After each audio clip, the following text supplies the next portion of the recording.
My name is Emma Reynolds, and I wear various hats. I run an English-speaking theatre company, Blue Mango Theatre, which does plays in English. But today I'm here with my other hat on, which is Mindfulness teacher. Okay, and this is something that I trained in 4 or 5 years ago. I trained to teach mindfulness to adults, and I'm also trained to teach mindfulness to students at primary level, okay, through Mindfulness in Schools project. It's called Pause-B, and I shall be sharing a little bit of their information with you in a second. Okay. So, today I'm going to be talking about this, emotional intelligence. Emotional intelligence, the capability to recognise your own emotions and those of others, discern between different feelings and label them appropriately, use emotional information to guide thinking and behaviour, and manage or adjust emotions to adapt to environments or achieve one's goals. That's quite a lot of information there, right? Quite wordy, that's Wikipedia. So let me just break that down for you a little bit. Okay, so what is emotional intelligence? It's about recognising emotions, primarily in yourself, but also in those around you, okay? Using this emotional information to manage or adjust your emotions, so literally talking about noticing that you've gone into stress patterns, frustration, anger, calming yourself down or calming someone else down, also a student. Adapting, so looking at how you can deal with the situation. And this is key, achieving one's goals.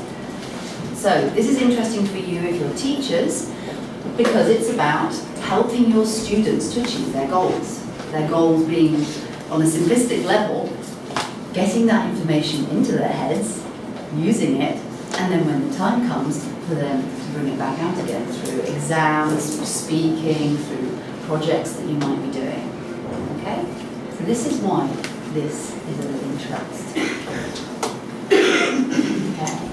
Because I've been actually part of one of these studies as well. I got pinged on a telephone, okay? Every so often they say, what are you doing and what are you thinking about? Okay? And they did this in a Harvard study as well. In the Harvard study, they discovered that 47% of the time, people were not concentrating on the task in hand. They're just not here. So you might recognise this yourselves. Coming here today, for example, what did you notice? Did you feel the sun on your skin? Did you hear the dog barking? Did you feel your feet on the floor? Or were you up here in your head, thinking about, I'm going to be late, I haven't sent that email yet, that conversation I had with my partner, and that's a bit unfair, and we've got to deal with, no? Or another one is, you make yourself a delicious meal, you sit down, you may look at it for 2 seconds, and then the next time you look down, there's just a pea left. Did you actually taste it?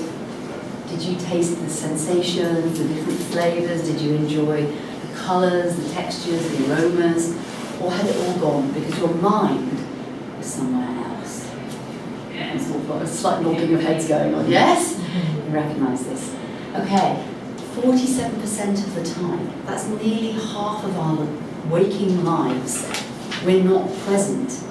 Okay, so I'm aware that half this talk I'm going to do, you're going to be thinking about your emails, that marking, and that conversation, blah, blah, blah, blah, blah, okay? So I forgive you, okay? What do you think? 47% of the time, do you think that's high or low? How often do you think you're actually present with the task in hand? That's what some people are saying. Could even be a little bit higher, right? Yeah. What about your students?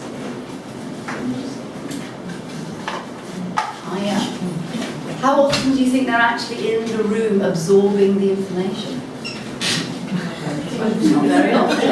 Absolutely not very often. And there's all sorts of distractions, you know, people coming through the walls, noises, all sorts of stuff happening, chatting between each other. So wouldn't it be useful to train them to bring their mind to the task? How often do you say, pay attention, concentrate? Do you teach them how to? Do you know how to? Do you know how to concentrate your own minds? So, you can't concentrate if you're distracted, obviously. You can't learn if you're not here. So this is the bit about going in, but this is the other important part. You can't perform, stress overcomes you. Now, without telling you things you probably already know, we have something called the fight and flight mechanism, right? It's a very basic, primordial system that we have in our minds that allows us to be triggered very quickly if we think there is something that is of danger to us. Now, back in the cave, that was really useful because we had a lot of dangers, right? We had the tigers, we had the snakes, we had to look after ourselves, protect ourselves. So, and we've still got that brain, okay? So I think we say 21st century, but actually our brains are from that period. So we've got, in the back of the part of our brain here, we've got something called the amygdala. And the amygdala is there, it's like a sort of looking for a problem all the time. Is there a problem I need to worry about? Okay? It's searching for the tiger that's going to come get us. But there aren't any tigers, right? Not very often anyway. But this thing is so sensitive, it's ready to go off at anything. And we know that because, you know, somebody's like, I don't know, your boss says, can I have a word with you for a minute? And you get that, no? I can feel it now, like, right? It's that rush of adrenaline and cortisol making you ready to do something, to fight, to flight, so to run away, or to freeze, play dead, okay? So we have this is like a little sort of diagram, as it were, a little module for our brain. So we've got this little part here, right back in the back of our brain, which is holding the amygdala. Then we've got various levels of our brain. And the top part that's really important for us is this part here, the prefrontal cortex. Okay, the prefrontal cortex is the bit which helps you to think, to imagine, to be creative. This is the part of the brain that we want working with our students to receive information and for our students to remember information and to be able to bring it back out again. But when we get into stress mode, this part of the brain gets completely flipped out of the way. So for example, classic one would be, I don't know, you're out and you suddenly go, where's my bag? Oh my God, where's my bag? No, whoa. Up it comes. You didn't ask it to arrive, it just arrived, right? Fight and flight mechanism. Here it goes. Ready to do something. Have I got to run after somebody? Have I got to fight them? Maybe there's danger, maybe you have to play dead for a moment. Okay? So you have all of this happening. But what you really need to do is phone someone, okay, to tell them that your bag has been stolen because your keys are in there or whatever. And you have this moment of like, I can't think of their telephone number. I can't think what's going on with me. I can't actually concentrate because I'm stressed. And that's because your thinking part of the brain has literally been taken out of the way because there's no time to think. It's time to act. So we all have this mechanism, okay, all of us, and our students have it as well. So when we ask them to sit down and do an exam, are they calm? No, quite often they're not. Quite often they're the opposite of calm. They're stressed out, full of anxiety and worry, projecting into the future about all the terrible things that have happened. So it's really important to find a way to literally, so instead of flipping your lid, as they call it, finding ways to notice when you're flipping your lid and actually bring it back. But this is also really useful for you as teachers, as mums, as dads, as human beings, noticing when you have this arising of sensations of stress, like I say, anger, frustration, etc., and be able to bring yourselves back down online so that you can actually use this information that you've retained in your head and be constructive with it. Okay? So that's what we're going to be looking at today.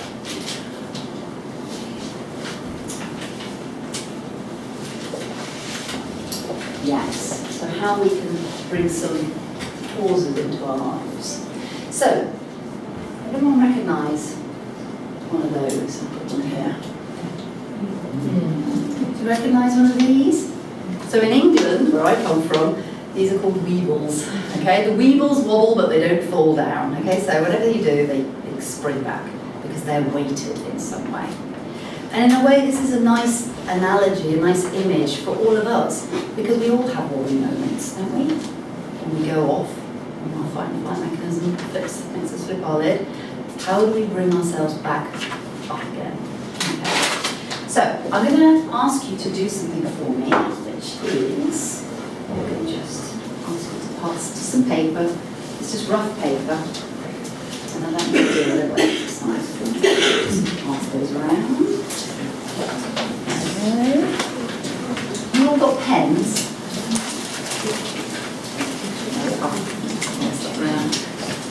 Everyone's got pens in their bag. Just leave whatever's left over on the spare chair or something. So what I'd like you to do is, I'd like you to consider something that you deal with at work, okay? Without naming any names. When happens, I feel why. So it could be when the boss says, I want to talk to you, and they look serious, I feel worried. Or when a parent wants to come and talk to me, I always feel anxious or whatever, okay? So this is a private thing that you're going to write down, and we're not going to know whose is whose, okay? Because we are going to read them out, but I'm going to ask you to throw them, okay? So they're all going to get mixed up. I'd just like you to have to think about it. So, when happens, I feel why.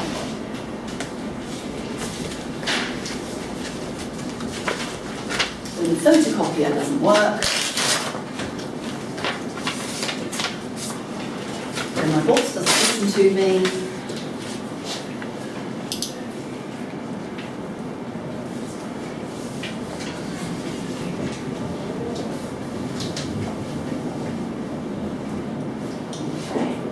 and then when you're ready, I'd like you to scrunch up the paper, okay?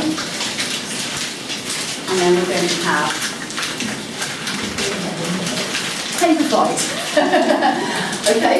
So it's a slightly bigger group on this side, a slightly smaller group on that side, but that's okay. I'd like you just to scrunch up the paper, and I would like you to throw it across the room, okay? So, go! Go, go, go, go, go! Whoa, whoa, whoa,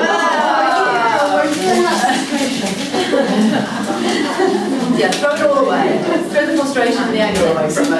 Okay, good. Oh, there's still one. Okay, so when you can, pick one up, okay, and just have a look at it. And if you think it's a good one, please just read it out, okay? So we now know that this is somebody in the room, but we don't know whose, and it doesn't matter, okay? Oh, someone's written their paper in too.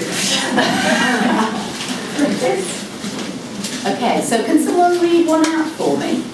Yes. When the students show they're listening, I feel happy. Yeah, positive one, fantastic. And when the students aren't listening, how do we feel? Frustrated? Sad? All that hard work? Okay. Okay, another one, please. Yes. When my boss doesn't pay attention to me, I feel unimportant. When my boss doesn't listen to me, I feel unimportant. Okay, anyone else recognise that as a feeling? Okay, good. And one more maybe? One more? When a student doesn't even know where we are, I feel useless. Oh yeah, when a student doesn't know where we are, as in lost, no, in the session, no, I feel useless. So we're directly being impacted, our emotions are being impacted by outside circumstances. Okay, so this is I've got you to do this, A, because I think we all recognise that we all have stresses and strains as teachers. But this is also an exercise that you can do with your students, okay? You're obviously writing, you can introduce emotions as a concept, and you can do vocabulary, etc. But you can allow them to share their experiences. And this is really key. Because so often we feel lost. No, it's all about me and my worries and my situation. And when you do this, and nobody knows whose messages is whose, right? There can become this feeling of like shared experience in some way, that we all go through this. And things that maybe don't bother you might bother other people as well. And go, oh, that's interesting, I hadn't even thought about that. That would be what we'd call like a stressor. Because not all stressors are the same, right? Standing here, public speaking, is kind of like #1 stressor, right? Okay? But, and it's stressful, you know, I will not say I'm not standing outside with my adrenaline and cortisol running up and down my body, but, you know, I deal with it. Other people could never stand up on stage or talk in front of people, okay? So it doesn't matter what the actual thing is that you're doing, it's how you perceive it. And this is also very key to dealing with your emotions. Because, of course, the students think, well, it's an exam, clearly I'm going to be stressed. It's like, well, does it have to be that way? Does it have to be so stressful? It isn't the stressor. The one I always explain is my partner absolutely loves skiing, okay? So his dream would be to go up in a helicopter, okay, and basically be pushed out of the helicopter and ski down the mountain, okay, heli skiing. I couldn't think of anything worse, okay? That would totally get my fight and flight mechanism going 10 in a dozen, yeah? Because for me it feels life-threatening. Whilst for my partner to come and stand and do this would be terrifying for him, okay? So is it the thing, or is it the way that you perceive it? And the way that you perceive it comes from a whole bunch of stories to do with your genetic makeup and your family backgrounds, etc., etc. But just the point being that things aren't intrinsically stressful. We think they are, because we've told ourselves they are, but that's only a belief system. And so with students and ourselves, we can help ourselves pull that apart a little bit and go, is it actually stressful, or is it the way that I'm seeing it? So, how can we help them? Okay, well, I'm going to ask you now to do a really short practice. Don't worry about reading all of that, just put it up there. It's called the 3-step breathing space, okay?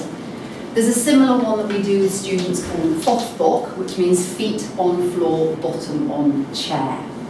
And it is it's just a little mindful practice, okay? Just to kind of calm ourselves down. The key to calming ourselves down and bringing ourselves into a more present moment is becoming aware of how we feel. How we feel, all our thoughts that are here and our body sensations. Because we spend a lot of time up here, okay? And we grow into that. So when you see small children, they are very physical, aren't they? Very physical. And bit by bit, we lose that physicality, and the whole of our sort of awareness becomes this. It's the whole story about us in our head. And this becomes just a mechanism for walking around, taking this great brain around. And yet this great brain is constantly churning out thoughts. I don't know for sure, and everyone's slightly different, but roughly 85,000 thoughts a day. 85,000 thoughts a day. 90% of them we've had before. 85% of them are negative. There's a lot of chat going on up there all the time, and it's not producing anything new or creative. It's just that little chatty voice that's going all the time. Assessing, is this situation okay? Am I okay in this situation? Is that person okay in this situation? We're in here in present mode, but in judgment, or we're stuck in the past thinking about all the things I should have done. If only I'd married that man, I'd be happy. If only I'd moved to this country, I'd be happy. If only I'd changed job, I'd be happy. Or into the future, projecting about things that we could potentially worry about. Now, of course, we have to do a certain amount of that. We have to do a certain amount of projecting into the future, right? We have to plan, we have to be creative with our lesson plans, etc., etc.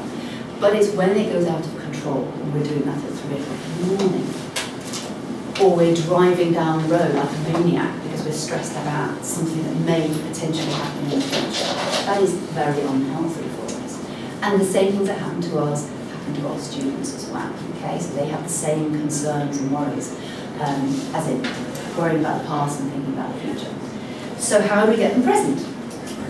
Okay, so what I'm going to try to do is what about a chair, do you think? I mean, basically what I'd like you to do is to put your feet planted on the floor. Okay? I should just do it so I don't have to sit. It's just because very, very rarely do we sit in this way. And body posture is so important, okay? So just as our ways of feeling dictate how we present ourselves. So, this look. Do I look happy? Okay. This quite often happens in other people, right? This body sense, this body that we're using here, this body language is speaking directly to us as well. Okay? This is the body of a slightly depressed, slightly closed up person who's not breathing properly, etc. That is open. Yeah, I can see it all going, oh yeah, right. It makes such a difference. Just doing that makes you feel better. How can that be? All you've done is move your shoulders backwards and forwards, right? So body posture is incredibly important. So just as our mood can affect our body posture can also affect our mood, okay? So I invite you to sit up, okay? What I call like a dignified posture. Dignified. Think of like king and queen sitting on their throne. Yeah. Shoulders wide, back, preferably not against the back of the seat, actually. So you're really activating your core muscles there a little bit, okay? Now, you may find this difficult to do, because quite often we don't sit up straight, do we? We're slouching, we're on the TV, we're on computers, etc., etc. But actually, this is really good for us, just to sit up straight. Okay. So feet on the floor, sitting up straight, and your hands just resting gently in the lap, up or down, whichever way you want, okay? And just making sure that the head is also sitting on top of the spine rather than, flopping around. Anyway, you want to just play around with it for a moment. So you can almost imagine that for a moment you're looking out to the horizon, looking at the sea. Okay? Good. And if you'd like to, you can close your eyes, or if you feel uncomfortable with that, you can just lower your gaze.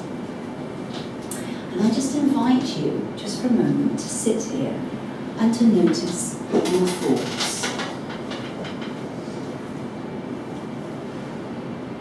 So we're not trying to push anything away here.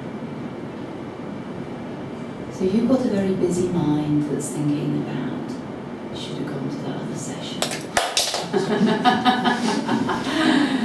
What am I going to have for dinner tonight? I'm really hot, I'm really cold, my back's hurting. Just allow all of that. Allow it. Just become curious to your present moment experience. What is my mind doing right now? And it may be useful to even label it, so it might be planning, worrying, judging. So we're really laying out the carpet here, the red carpet, for any thoughts that want to pop up. Not pushing them away.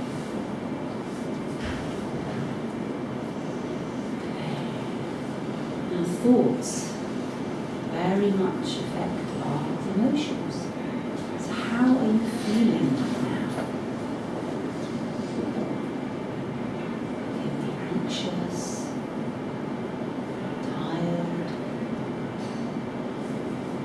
be calm.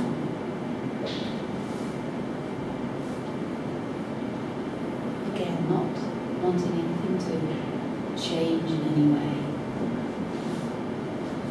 No, it's just tuning in to our emotional state.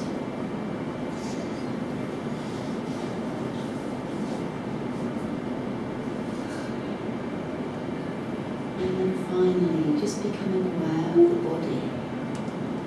Quite often emotions have an echo in the body. So if we're anxious, stressed, you sometimes might feel it in the jaw, the forehead, could be in the chest area, the belly. People also feel it in their arms and their legs. So just for a moment, tuning in to where there might be some tension. And again, I invite you not to try and resist it. To explore it. What does it feel like? Is it tight? Is it fizzy? Hot? Cold?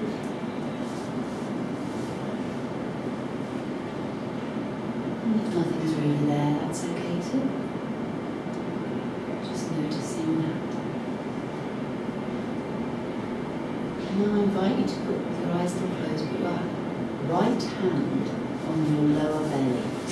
So round about where your belly button is. Just become aware of your breath. Seeing if with the in-breath that hand moves at all. On the in-breath, the hand may move out a little bit out, and the way back in as the breath goes out. So again, no need to change anything, just this gentle curiosity. How is this breath? And then the next. And then the next. And then just allowing your breath to be normal.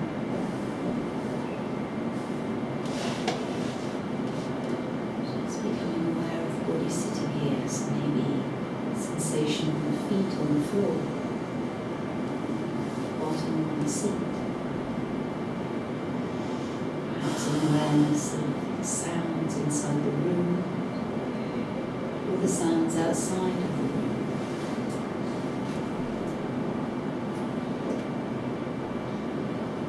When you're ready, just gently bring some movement maybe to your fingertips, wiggling your toes, opening your eyes. And just for a moment noticing how you feel. How you feel up here, busy mind or calm mind, and also how you feel in the body.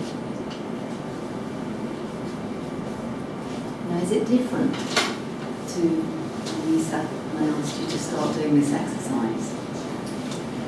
How do you feel? Relaxed?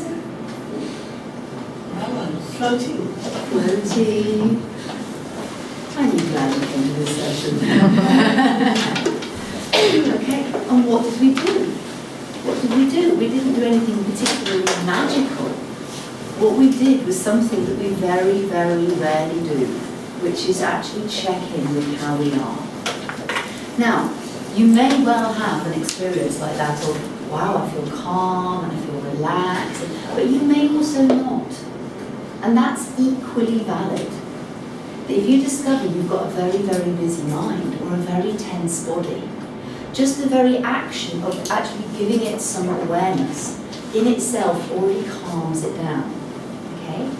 Because all of these things are kind of connected with our amygdala. There are little moments in our body that are saying, hey, we're slightly not okay. Because if you think like tired, I bet a lot of people felt tired, right? Yeah, I also noticed a lot of people feeling tired. So tiredness, from a survival point of view, is really important when we know we're tired, right?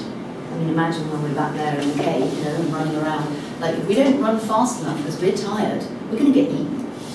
Or if we can't run because we're tired, we're not going to get lunch, okay? On a very basic level. And although we feel, you know, we've moved on from there, we're on that very basic level still. So when we feel tiredness, which happens a lot, you know, if we don't turn to it for a moment, it just keeps on. It's like I call it like the child on the sleeve, right? It's going, listen, this is a problem, there's a problem. You're tired, and you're hungry, you need to sit down. And what do? Do we listen to it? No, we go away, I haven't got time, I don't want this now, I don't want this now. And what happens? Does the child get quieter? No. No. The child does the opposite. It gets louder and louder and louder. And so it is with us. So it is with emotions. So continual periods of stress and anger and frustration, anxiety, they are messages from our body going, there's something wrong here, you need to look at this. And if you don't look at it, you start getting ill, you start having time off work, it starts to affect your relationships, etc., etc. So this just one exercise is incredibly powerful, just to bring yourselves back into a much more neutral state. Now imagine taking that out to your students as well, and bringing some calm into the room, to allow them to look after themselves. Because this is an act of kindness here. This is an act of rather than all that to-do list and all that stuff I've got to do and endlessly fulfilling all the projects that I've created for myself and other people have given me, can I just in this moment look after myself for a moment and then go back out into the world with this sense of more balance, of more calm? You see? Quite valuable. Okay. I know people are writing things down, but just so you know, I will at the end give you a little paper. I've got some things on there for different exercises to do. Okay, so back to emotional intelligence. So it's the capability to recognise your emotions. So that's what we've been doing. We've been recognising them, we've been noticing, how do I feel right now? Okay? And not only can we do that for ourselves, but we can also train ourselves and our students to do that, to recognise it in others as well, because that's really, really important. Being aware of other people's emotional states, to be able to adapt, and to get things done, okay? When to talk to somebody, when not to talk to somebody, when the moment is right, etc., etc. Okay? So, for example, in MISS, the Mindfulness in Schools project, this is part of, I think this is like week 3 or something of their course, and it talks very specifically about what parts of the brain do different things. Okay, and here we are today with the instrument, okay? And this is the part of the brain that recognises your emotional state when you're having a bit of a wobble. And it also helps you recognise it in other people as well. And this is one of their little things for the kids, okay? So, yeah, helps us to recognise emotions in ourselves and others. So, just help me out here. What's going on? What emotional state is that dog in up there? Tired. Tired. Relaxed, maybe. Quite calm. Okay, what about this one over here? Angry. Bit angry. Who are you? No, bit unsure. What about this one over here? Be hungry? Yeah, could be hungry. Hangry, no? This thing. Hangry, hungry. Yeah, who are you? I don't know what they did to the dog on that one. Shocked. Afraid. Yeah, shocked, afraid, surprised. So there's a certain amount of fight and flight going on in those, and what we call rest and digest is over here, okay? Now, just interestingly, they use this dog image for a variety of reasons. First of all, because children connect so well with animals, as we all do, right? But also they use this puppy dog as a really nice image for talking about training the brain, because that's what we're talking about here. We're talking about how can we use this incredible thing that we've been given and send it in the right direction, okay? It's like Formula One vehicle that we've got no control over. Like if you could really take control of it, what you could do with this brain. Because our minds are like puppies, okay? I.e., when you have a puppy dog and you want to train it, and you say, come on, sit. How long does that puppy sit for? The untrained puppy. Not very long, right? It wanders off, it goes on little adventures, it brings back things that you don't want, that's why it's got this brush thing here, okay? The same for us. Our mind, the untrained mind, wanders all over the place, doesn't it? To the past, to the future, into judgment, etc., etc. How would you train a puppy, a real puppy? How would you get it to stay? What would you do? I'm literally asking you right now. What would you do to train a puppy? Show something either tasty or attractive. You show something to motivate or give a promise. Exactly. A reward. Yeah, motivation. Or Yes. reward, yeah. A reward, motivation, so yes, positive. Yes. Repetition. Repetition. Repetition, exactly. It's going to keep going off and bringing it back and going out and bringing it back, okay? So we do it with kindness, right? And it takes time, it takes practice. It's not a one-hit wonder, it takes some time. And so it is with the mind, okay? This mind that's been allowed to run free for so many decades and all the generations before, we're now going suddenly, look, I want to take control of you.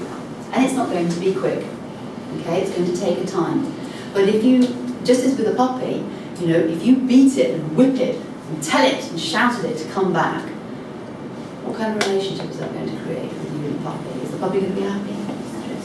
which is very stressful. It's been stressful for you, it's been stressful for the puppy. You might get some sort of obedience out of it, but it's not going to be a very happy process. And so it is with the mind.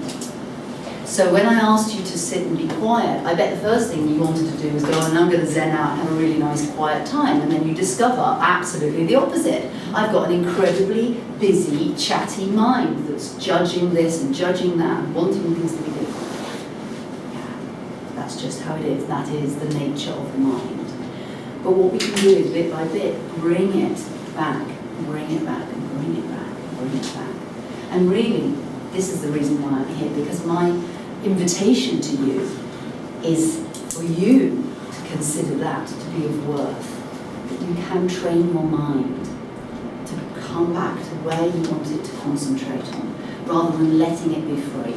Because when it's free, it brings back things that you don't want all the time. Negative emotions, a lot of thinking, and a lot of stress. But with a bit of training, you can actually bring it back and you get it to stay. We have this amazing capacity. If I said to you all now, can you all think of your feet for a moment? You feel your feet. Where is your concentration? Absolutely there, right? It's on your feet. A minute ago, you didn't know you had feet. Now you've got feet. That's what we can do when we train ourselves, okay? All right, so, yes. So we have what we call a triangle of awareness, and they're all connected. And we all know this, we get lots of thoughts, okay? Usually it starts with thoughts. I've got a presentation to do or an exam, okay? Up come the thoughts. We don't encourage the thoughts, what am I trying to say? We don't, they happen to us, they're all natural. They say we secrete thoughts, our mind secretes thoughts like we secrete saliva. Do we have any control over our saliva glands? No, it just happens to us, doesn't it? And the same thing happens with thoughts. And yet we're so very connected to our thoughts, right? Now, I am my thoughts. It's me. But if you sit quietly for a moment, you're watching your thoughts. So if you're watching your thoughts, look at the thoughts. They're not you. And did you have that experience when you were sitting there? You could sit and go, I'm going to listen to my thoughts for a minute. And things floated around. Okay? And the problem is that we get very connected to our thoughts. I am this type of person, I am this way, this is this situation, it's bad, I want it to be different, and that creates a lot of stress. But through sitting quietly, you can actually realise that I'm over here watching all of this happening. The same with emotions, that you can sit, as you just did, and watch. Oh look, I'm feeling a bit like this, I'm feeling a bit like that. But it's over there. Put it like a weather pattern, you know? It's like the weather patterns, they come and go. So it's really useful for you to consider that, and for the students to consider that these things just come and go, that they're not fixed in any way, and that ultimately you can watch them. We sometimes talk about them being like clouds floating across the sky, okay? They're not inside me. And finally, that emotions very often are connected with sensations in the body. Now, it doesn't necessarily go in that order. It can go the other way around. Have you ever had that where you're like, oh, I feel really, I don't know what's wrong with me. Am I hungry? Or am I ill? Or I think it's anxiety. What's anxiety about? Or maybe I'm worrying about it. Sometimes you can locate it back to a thought. Sometimes it's just a feeling of unease. You know? If you walk into a room and you go, oh, there's a funny vibe in here. What's going on in here? You know? It's just the body sensation you get. You don't know. There's no thinking behind it. But they are very much connected. And so it's very good to become aware of these things, like what's happening right now to me. Connecting to the thoughts, or connecting to the emotions, connecting to the body sensations, and then breathing into them, giving them some space to bring yourself in. Okay. So these are some exercises I'd like to share with you, which are completely valid for all ages. Okay? They're as valid for a 5-year-old as they are for a 50-year-old in reality. Okay? So the key to calming ourselves down and bringing ourselves into the present moment is breathing. Okay? We do it all the time, but very rarely do we actually really hone in on it. And yet it can be a really wonderful way of bringing ourselves into the present moment, because the mind wants to chat, okay? Always. If you give the mind something to do, like think about breathing, then all of that chatting stops. Okay?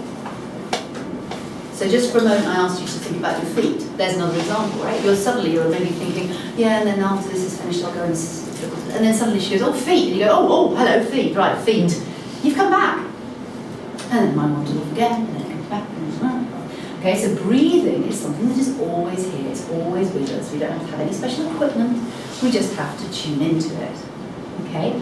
And quite often, it can be quite difficult for students to sort of, what do you mean, breathing? You know, do it all the time. So it's specific. It's about finding it and finding it in your body, because breathing ultimately is another body sensation. Okay? So either by putting your hand, or doing both, putting your hand on your chest and putting your hand on your belly. Maybe just try it again for a moment. Just to find a way to connect in with the breath.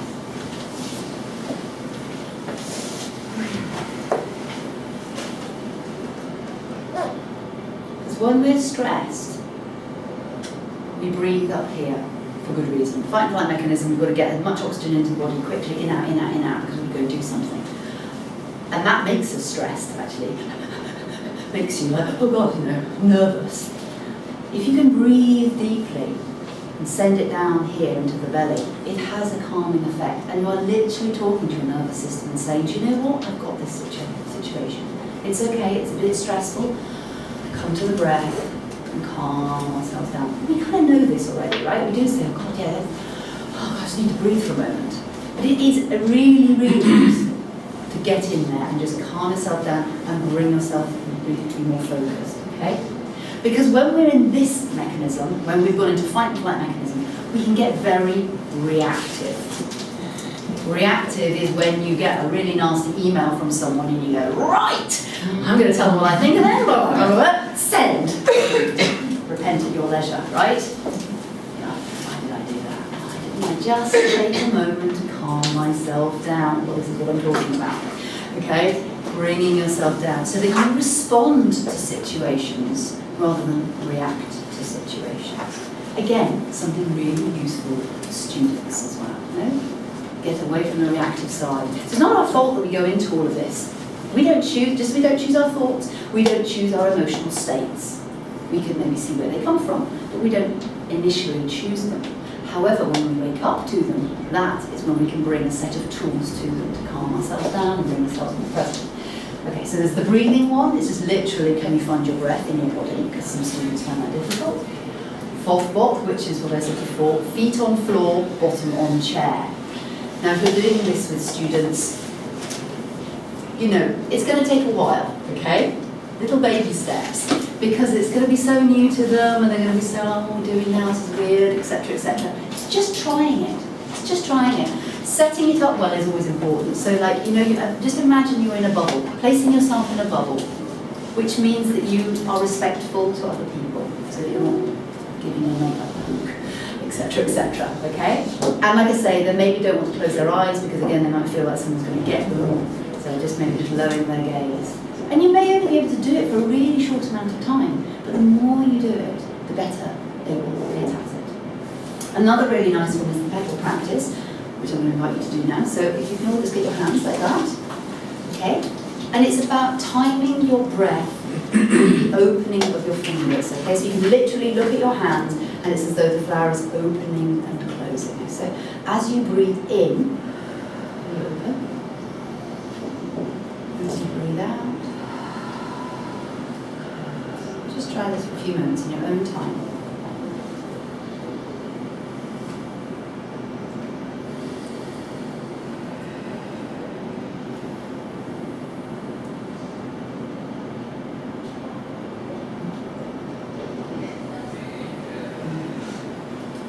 See how that's quite calming, isn't it?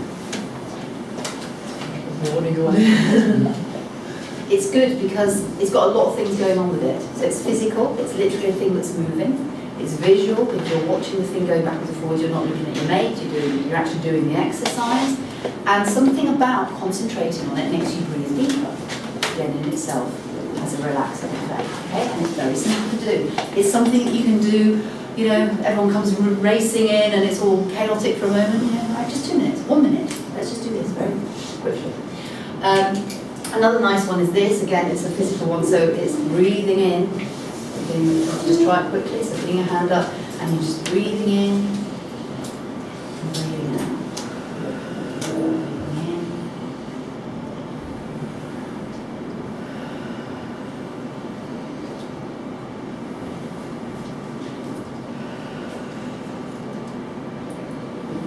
You're just doing it in your own time. Again, there's a whole combination of things going on there. You know, it's tactile, it's physical, it's visual, it's about the breath. Bringing it back. Okay. So, maybe even this feels too hard to incorporate. So things like sounding the bell, okay? There's lots of like tricks. That bell, I know in itself, you know, it's sort of connected with Oming and Buddhism and all that stuff, and it's quite often very unuseful because it sends people down a route which you don't want them to go. You're into judgment about it all. It's really just listening to a sound. But it's a trick because they think they're just listening to a sound, but what they're doing is you're absolutely getting everybody into the room, right? Their focus is absolutely on that sound. Another one is asking students to count how many breaths in 1 minute. I'm going to time you 1 minute, just see how many times you breathe in and out in 1 minute and see. Now they think it's all about, I don't know, winning a competition for breathing or something, but actually what they've done is they've concentrated on their breath for a moment. We've got their interest, got them back in the room again. And all of this is really, these are just really useful things to calm them down, you know, like when they start thinking about like the exam, or they're in the exam, do one of these just before you start. Just get your calm with this, back online, yeah? Okay, because ultimately the limbic part of the brain, okay, takes it offline, and tuning into the breath calms the fight and flight mechanism.